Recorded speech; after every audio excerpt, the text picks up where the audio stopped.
Welcome. This is neither episode 11 of the Kerner Office, neither is it anything formal. This is me and my best friend just broing down. And so I've got Nick Uleski on the pod today. He is my best friend of 18 years. He was the person who taught me Hungarian, and he's my 50-50 business partner in our holdco called cofounders.com. Nick, welcome to the show. You're welcome. I just want to say you're welcome to everybody listening. No, man, I'm freaking stoked. Here we are. I'm more excited than my wife was on the floor of the Eras tour to see Taylor Swift, dude. Listen, you're my Taylor Swift. I don't know what else you want me to say. I want you to say that I'm your Taylor Swift, and you just did. So we're off to a great start. Dude, I'm so excited for this. We've talked about doing this for years, and we're finally doing it. I know. This is awesome. Also, this is a very shameless pitch. Nick has a podcast of his own called Nikonomics. That's Nikonomics.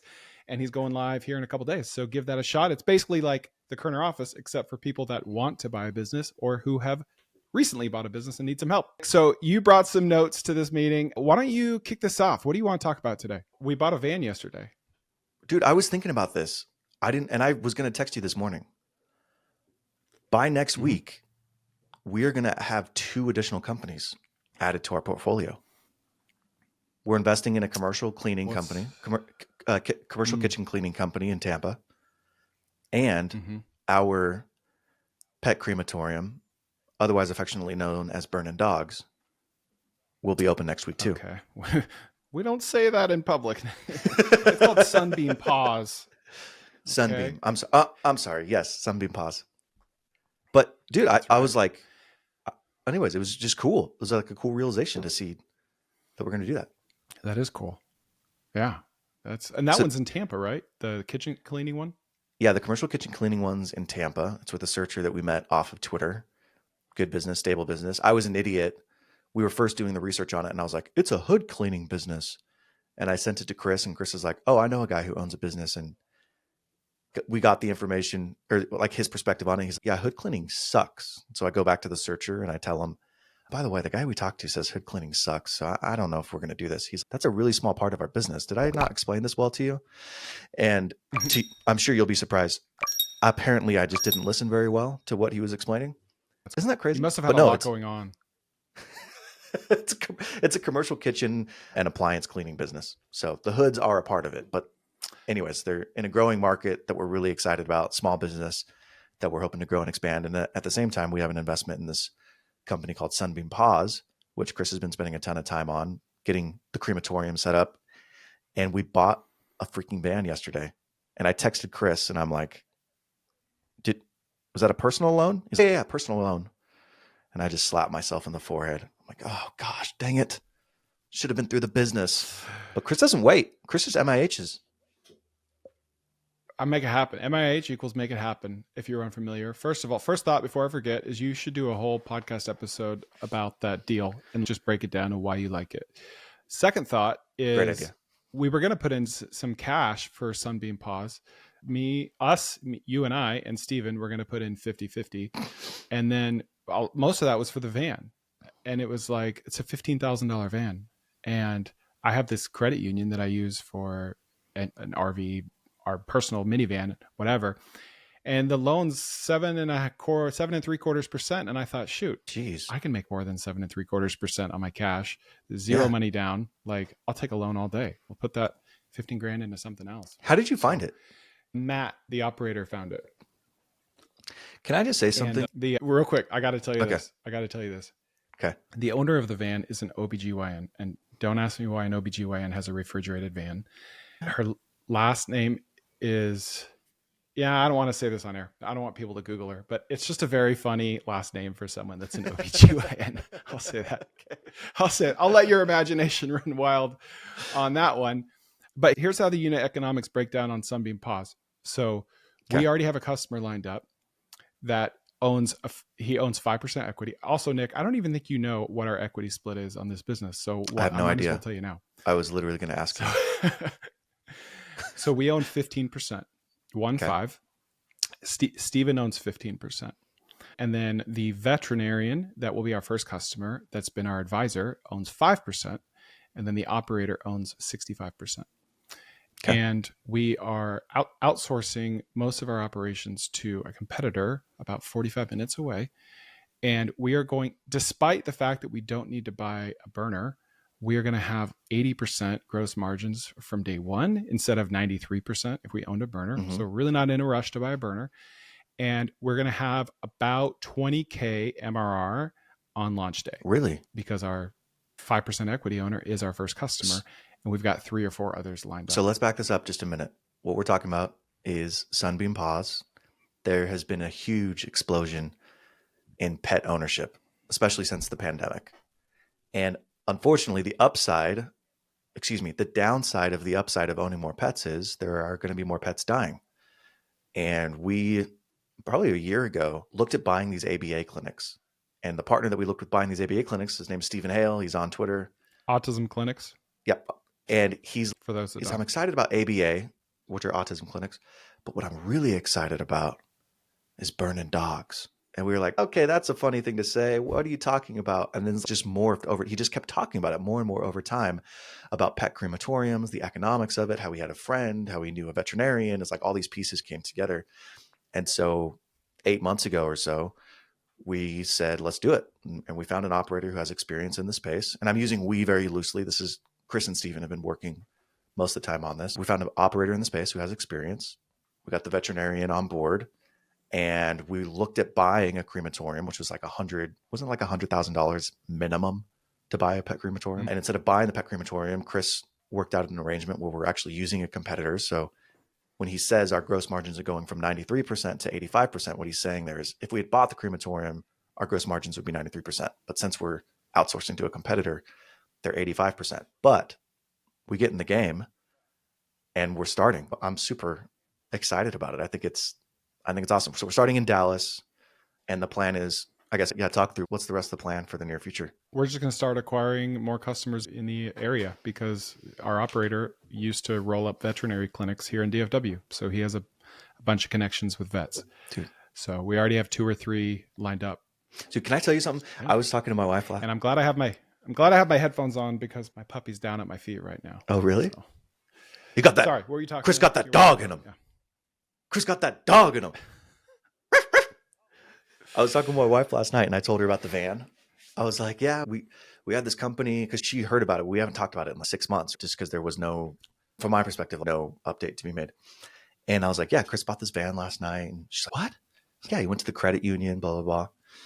And she was super impressed with that.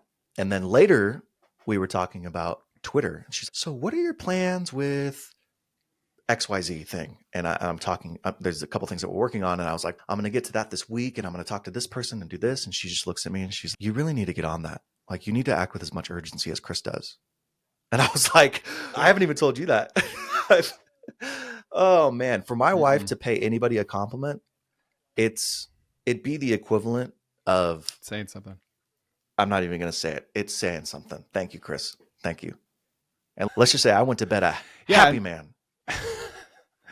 And when you say that Stephen and I have been mostly working on it, it's mostly Stephen and Matt working on it. And that was one reason why I was happy to PG on the loan because I wanted to put some more skin in the game because they've been working hard on it. Like that business and this commercial, the one that we're closing on next week, again, we have a 10% equity stake, less than 10% equity stake in the Florida business as well. But I'm excited for us to be a part of these businesses to leverage our unique skill sets. I really do think once Brian gets up and running in Florida, for example, your cold calling ability, cold outreach, just ability to grow a customer base is going to be exceptionally valuable. And it's going to add another quick, arrow in our quiver to home services or commercial services. My ability as well to help him transition it. Like I've been through multiple acquisitions. I understand what it takes to transition and open new bank accounts and make sure that you've got your employees on the right systems, yada, yada, yada. So it's like going to be the highest use of our unique individual skill sets. And yeah, I'm excited to see how that turns out the next couple months. And if we never talk about it again, you'll know that they failed. There you go. Not wrong. I think one of the most interesting things that I'm seeing right now, especially as you and I are getting into it more on the content side, going to other platforms, is this proliferation of influencers doing podcasts. And the reason I find it interesting is because it feels like they're all getting into this at the same time. So you and I have had this thesis for a while, which is audiences are incredibly valuable. We don't know how we're going to monetize. We don't know when we're going to monetize. We don't know what it's going to look like, but we know they're infinitely valuable. And we've seen Cody Sanchez start with an audience where she created a community and was making a lot of money. She's now gotten into the podcast game. Huber's had a podcast for a long time. And then a flood of influencers, quote unquote, have gotten into the podcast game. And the reason I'm finding it interesting now is because all of the research and information that we're learning about podcasts. So it's not only are we seeing it, but we also understand the back end of things. And I think your research on podcasts has been super fascinating. So walk me through again, how do the economics of a podcast work? Absolutely. So I recently crunched the numbers on My First Million and how much money they're making. And it's actually not that hard to determine. They publicly state that they get 1.2 million downloads per month. Now, podcasts and really any online marketing is measured on a CPM basis, cost per mil.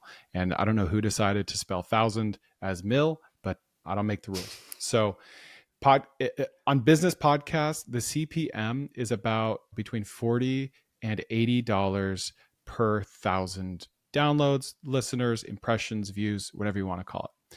And so that means if you have an hour-long podcast and you have 3 ad spots and that podcast gets 1,000 downloads, it means you can charge, call it $50 per ad slot. So $150 for one podcast that will get 1,000 downloads lifetime, and that has 3 ads. If you take My First Million and you take those numbers, that's 150 times, it comes out to like over 200 grand a month if they were to just sell ads, just ads. Now think about it this way, Nick. Companies need to make a 3 to 10x ROAS, return on ad spend, on all of their ads. And on Facebook and Google ads, that's very easily measurable, but on podcasts, it's not. And so if, let's say, Shopify wants to advertise on My First Million, they need to get, let's say it's 5x return. And so that means they're getting $1 million. Let's say they bought out all of My First Million's ad space. They would get $1 million worth of value out of that $200,000 ad spend. Jeez Louise. So I think why the Cody Sanchez's of the world are getting into podcasting, because they're realizing I could have my own Shopify. I could sell my own stuff. So 200 grand a month is great, but $1 million a month is better. So why even sell ads when you can launch your own stuff on your own podcast? So I'm pessimistic. I've always thought even the virtual global assistance space, I'm like, oh, it's getting saturated. And you constantly tell me it's not. We're early. We're still early in this game. How do you think about podcasting? Are we still early in podcasting, or is it getting saturated? Like we see all these people jumping into it. Is it just more earballs, or I should say, sorry, more people competing for less earballs, or are they taking advantage of a shifting tide? Is it shifting out of radio into podcasting? What do you think about people jumping into it? I can't disagree with myself. And I like saying that nothing is oversaturated, right? But you can be oversaturated in a little bubble where if 13 different people are launching a business podcast to the same 10,000 people on Twitter, then that could be an oversaturated niche within that bubble. But it was interesting hearing Shaan Puri talk about the podcast stats compared to radio stats, because I was just telling you this a week ago. And I want to tweet about this, and he's just copying Shaan Puri. But no, we were just on the same wavelength. Podcast.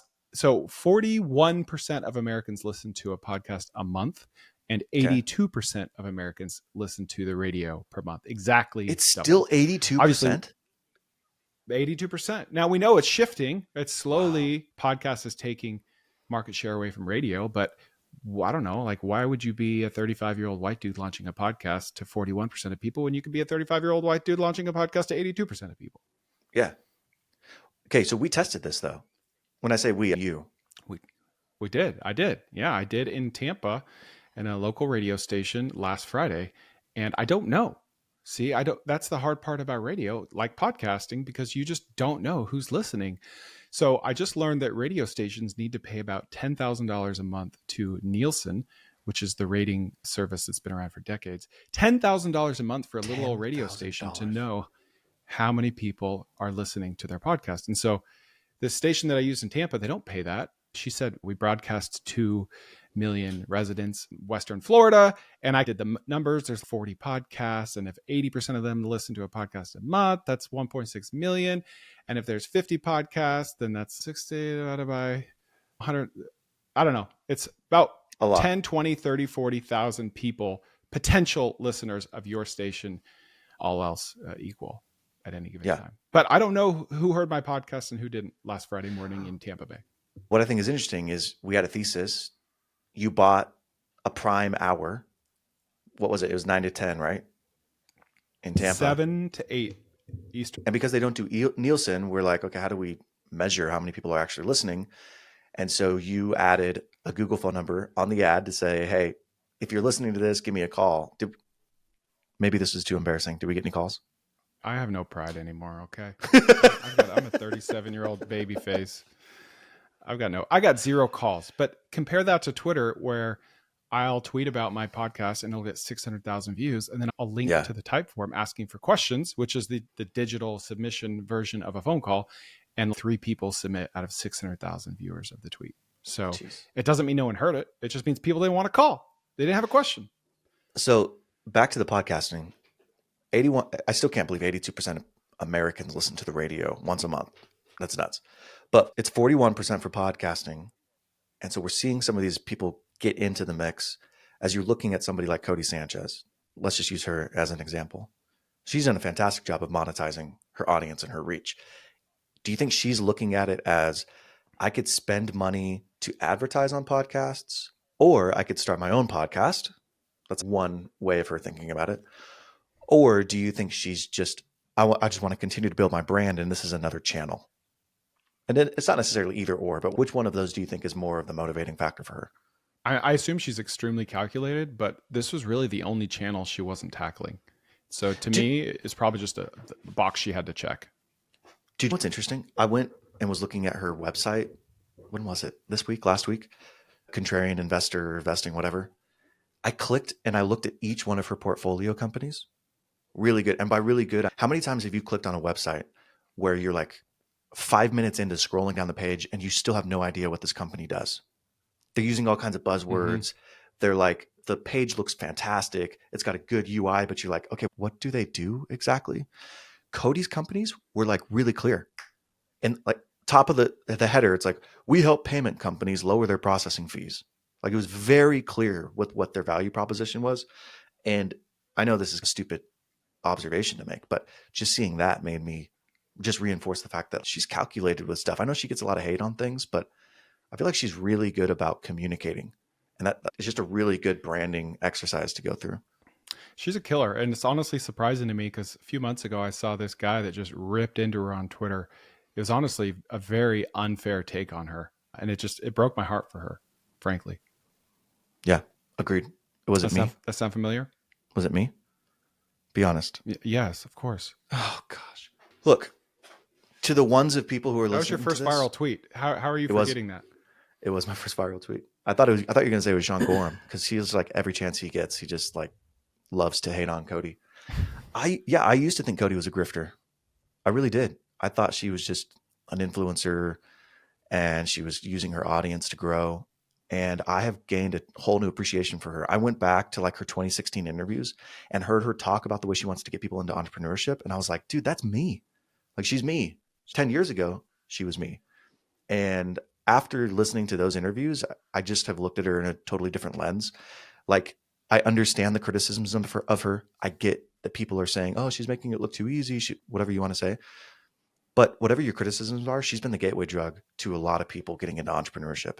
And a lot of people rave about how they just how she opened their eyes to entrepreneurship. And I can't knock her after seeing kind of the impact and effect on people. And she's not super negative.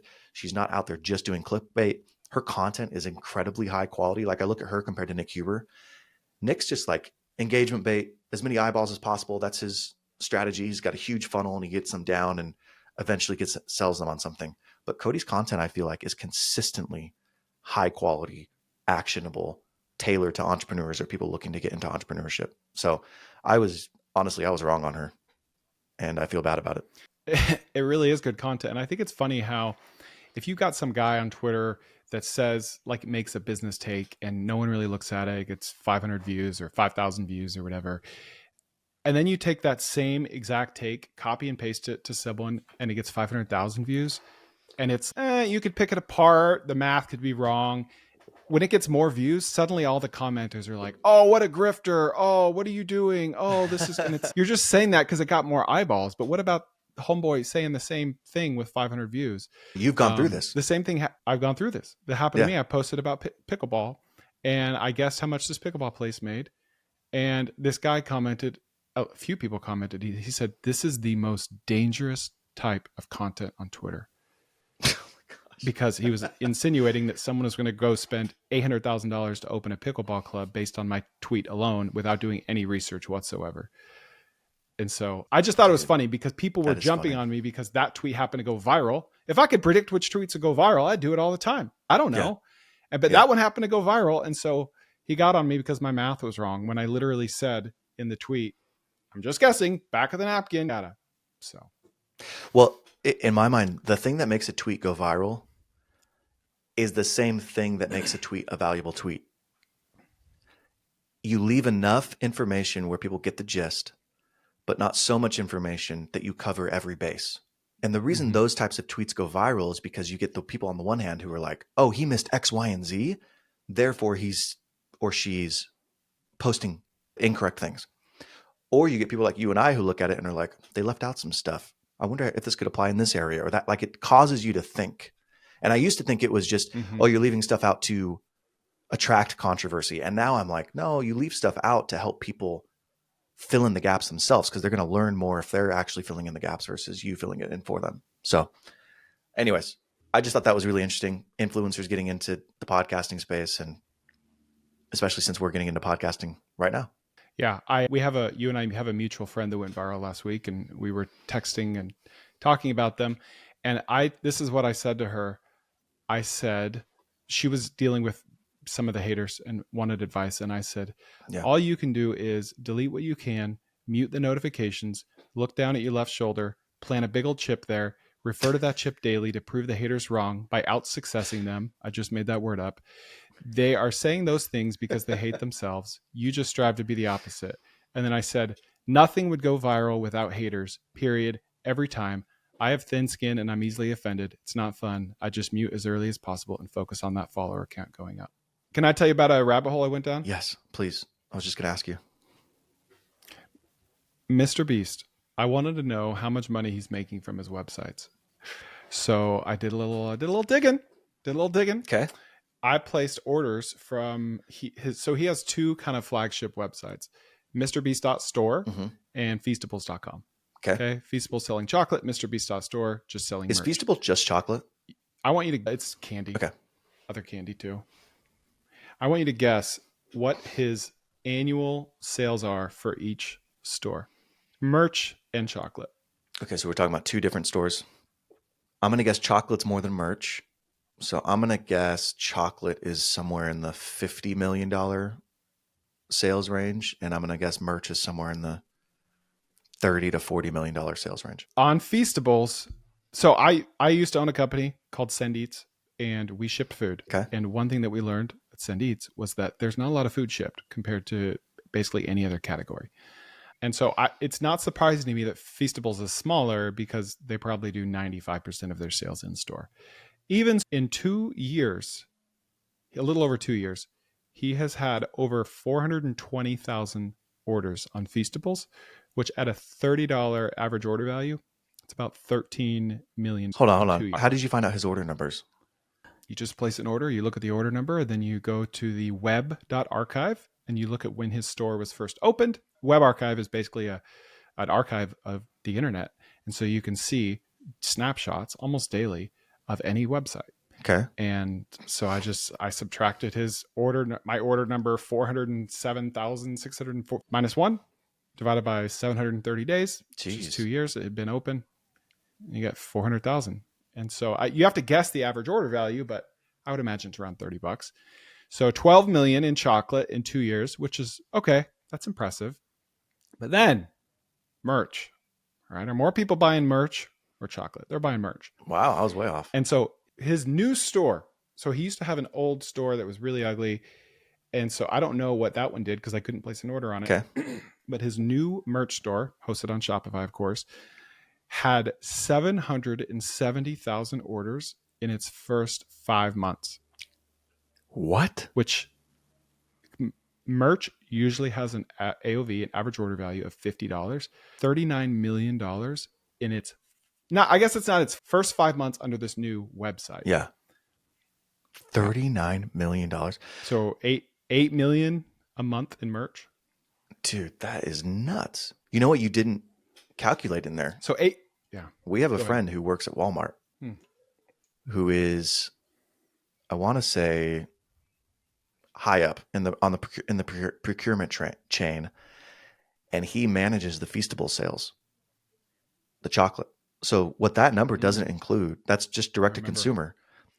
That's not his Walmart distribution or sales channels, right? That's just 13 million direct to consumer. He's probably above the $100 million mark. I said that. You said that? I agree. I said it was probably 5%. Yes. Oh, you didn't. You can't prove that. I said it was probably 5% of his total sales, 95% through the stores. Jeez Louise. He's doing over 10 million a month through 2 websites. Plus, who knows? What do you think his margins are on 9 that? figures. Like, through okay, let's stores. add both of those. 8 million a month versus plus 1 million a month. So 9. Let's just say 10 million a month between his merch and Feastables. What's his margin? His net margin on that? Because he's probably, I would think his net he's margin white labeling on it. Feastables. He's somebody else is doing the fulfillment. Somebody else is doing the purchasing and procurement and all that other stuff because he's not running it. I don't think he is. He outsources his chocolate. Yes. To a factory. So yeah. But I think he does his own. I don't know if he does his own fulfillment, but I would think his net margins on chocolate online are 5 to 12%. Supposedly chocolate And margins it's more are about higher. driving brand awareness. Is that what you think his goal is? Yeah, but he has free shipping, and you got to ship that crap. You think his goal is just brand awareness with this stuff? I think that's the bigger goal. I'm sure he's striving to make a profit online, but if you sell a $3 chocolate bar and ship it across the country, there's not really much money to be made there. All right, let's quit talking about small boy stuff. If you're MrBeast, what would you do to monetize your following? You've got billions of YouTube views. I think I heard 1 in 7 people in the world watch a video of his a month.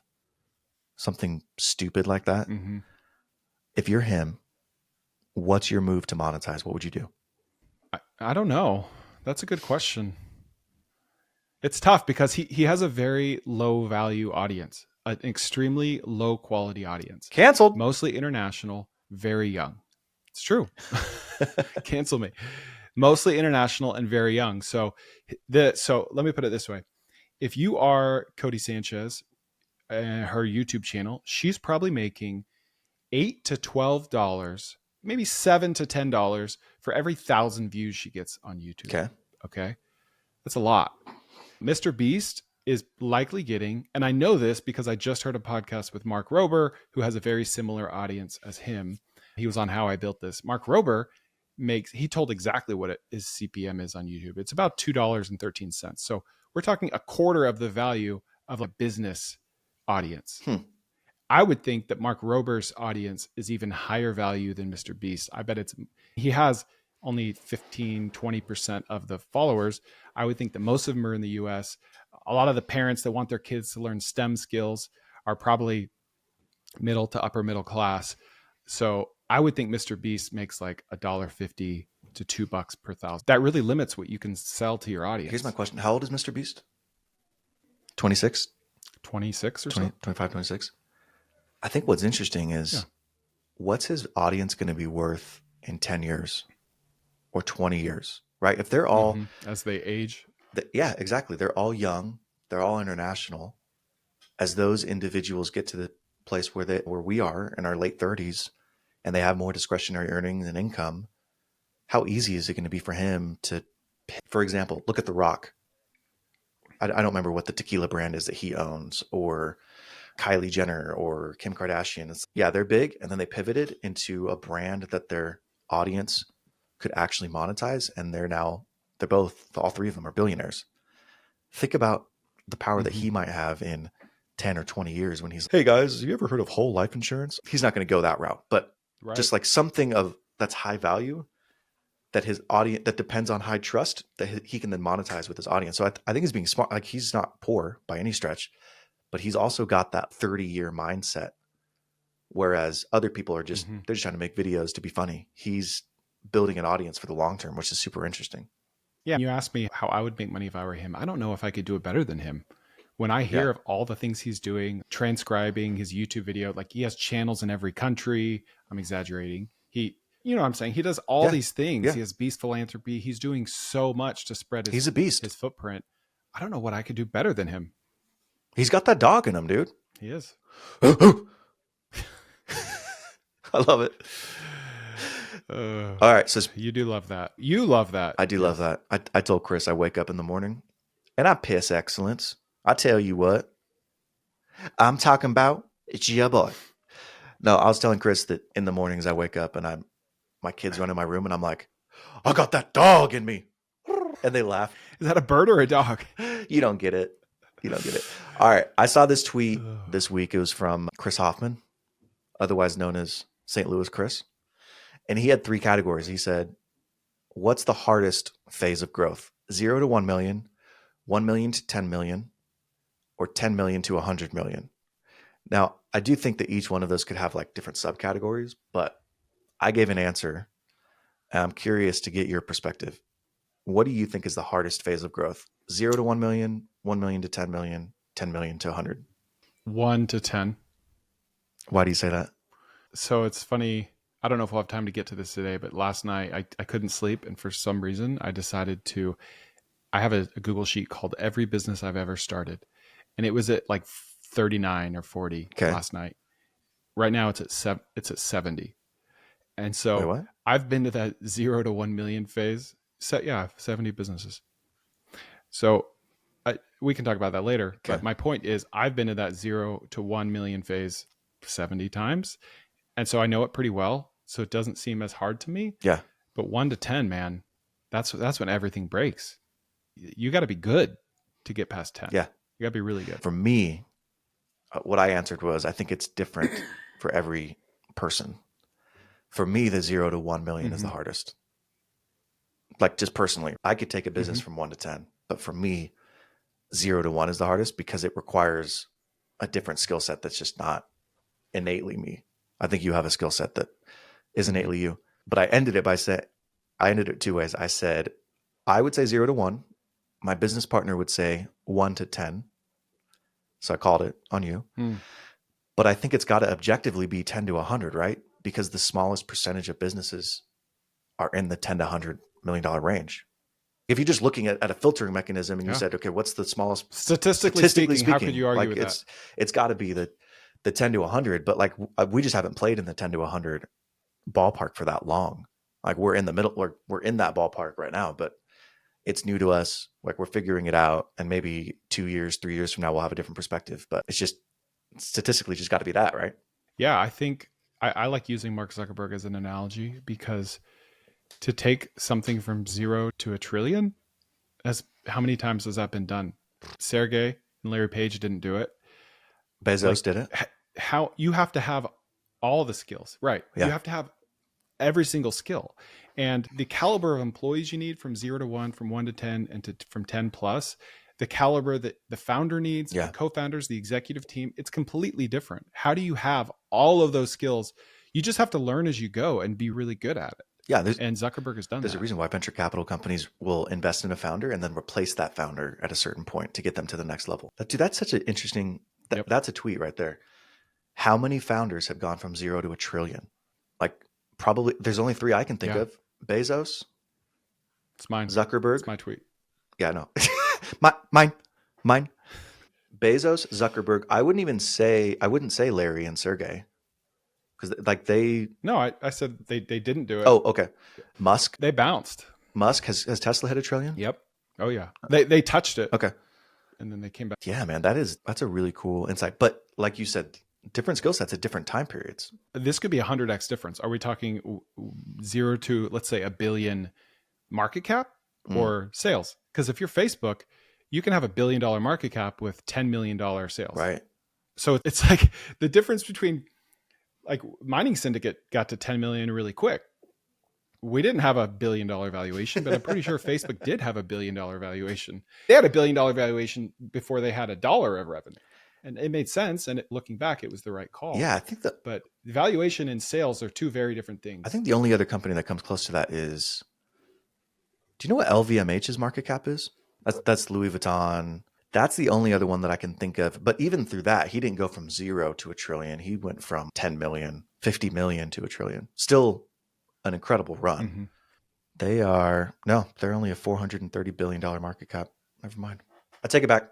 I guess Aramco is the only other $1 trillion company I can think of that's not a tech company. Mm-hmm. I love roll-ups, specifically roll-ups in the private equity space. And I think it'd be fun to talk about on a weekly basis, just roll-up of the week. But before I talk about the roll-up of the week that I think is really interesting, I want to take a second to just explain what roll-ups are, because I think people talk about them, but I don't know that they actually know what they are. And I've been a part of some roll-ups, so I have some experience here. You got fruit roll-up. You got cheesy fruit roll-ups. Cheesy. What else? Okay, so first you take a hot dog, wrap it with some jack cheese, put it in a pizza. Now you got cheesy blasters. You got cheesy blasters. 30 Rock reference there. Anyways, so roll-ups work for two reasons. One, the first reason is economies of scale. So like with any business, as you grow, you get economies of scale. So think of a dental practice by itself. They have one person doing accounts payable, and they also do payroll, and they also do billing, and they also do collections, and they do authorization. So they have one person who does all the administrative functions. They're not exceptional at any one of them, but they're proficient at all of them, right? Then you roll up 2, 3, 4, 5, 6 dental practices together, and you can hire for specialization and you can hire for skill. And at the same time, you can lower your administrative costs because you have one person who's able to take on their limit, their max, without it being at just one location, right? So there's efficiencies that you realize with economies of scale, drives down the administrative overhead. But the second thing that is really good about roll-ups is leverage. So for most businesses under $1 million in EBITDA, they will sell from anywhere between 3 and 5 times EBITDA. So you have a, let's just say $500,000 HVAC company that's going to sell for anywhere between $1.5 and $2.5 million. With each EBITDA threshold, the number goes up, because effectively what you're saying is below $1 million, I'm willing to pay or willing to make the bet that within 5 years, I'll pay back my investment. So it's a little bit risky, right? It's only 5 years, but that's all I'm willing to pay. Once you get above $1 million, so $1 million to $2.5 million, then all of a sudden the EBITDA range changes from 3 to 5 to say 4 to 7. So now what they're saying is this is a more established business. I'm willing to bet that it'll be around for 7 years. It's the Lindy effect in the real world. Then you go to the $2.5 to $5 million multiple EBITDA range, and you're looking at 10 times EBITDA that business is worth, because they think it's going to be around for at least 10 years. They'll be able to get their investment back. So what these companies do, their thesis is in rolling up, is they will leverage debt and they'll go buy 5 $1 million EBITDA agencies or companies. And so each one of them combined is $5 million at 5x.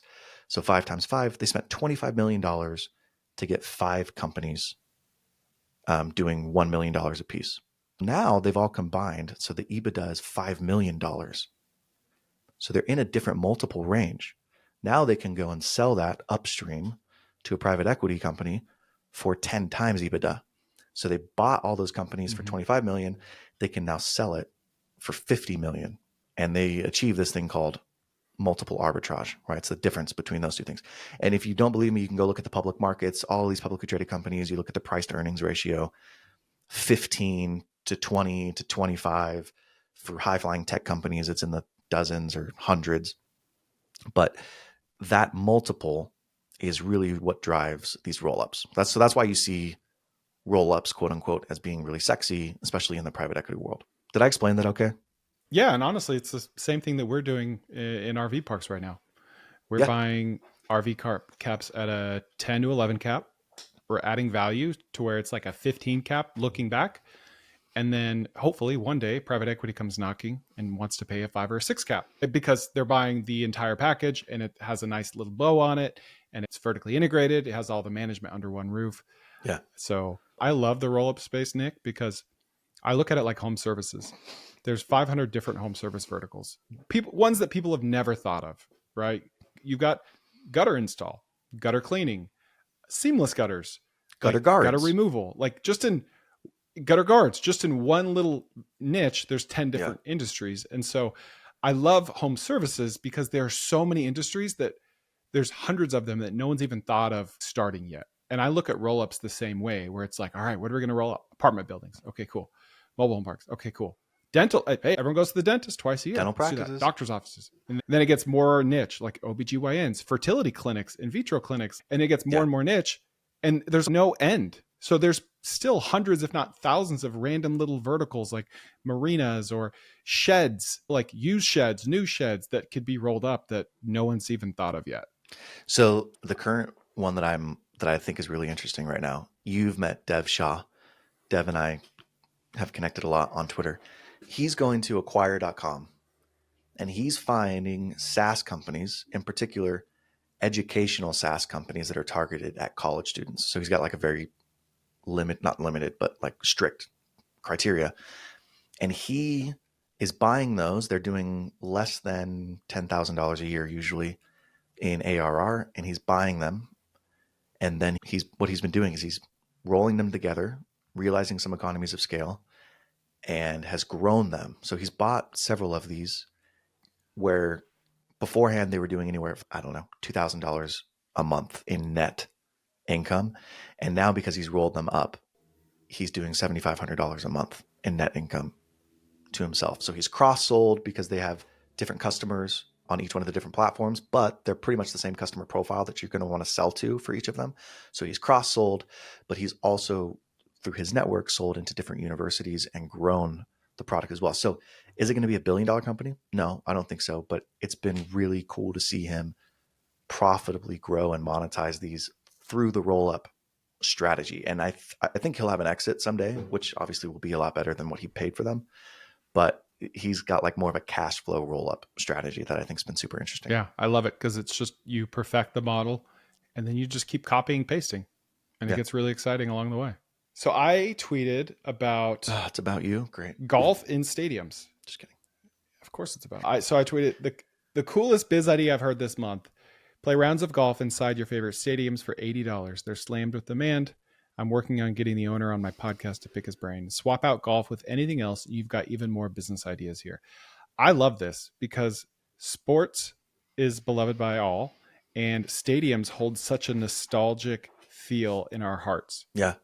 And I feel like you could take anything that's just very plain and basic and put it in a stadium.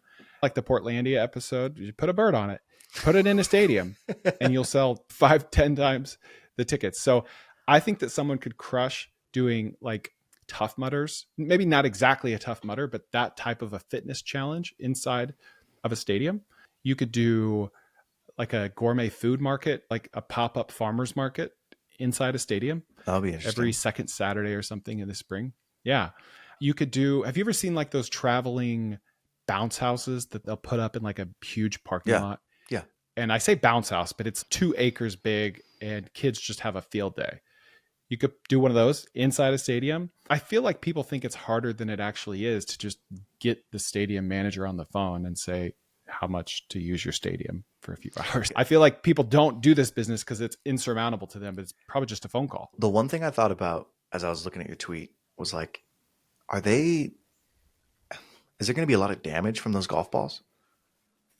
Because if I'm the stadium owner, I'm worried about the turf and I'm worried about the facilities. So is it going to do anything to damage it?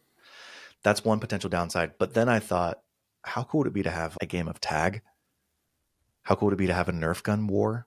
There's this place near my house called Nerfed. Mm-hmm.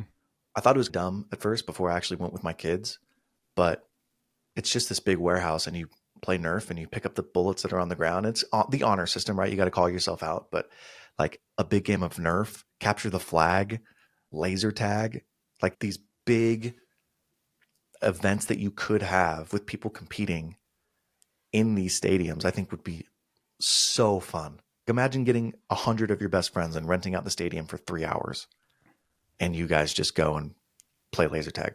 It would be incredible. I just don't know if the stadiums want to have that type of liability.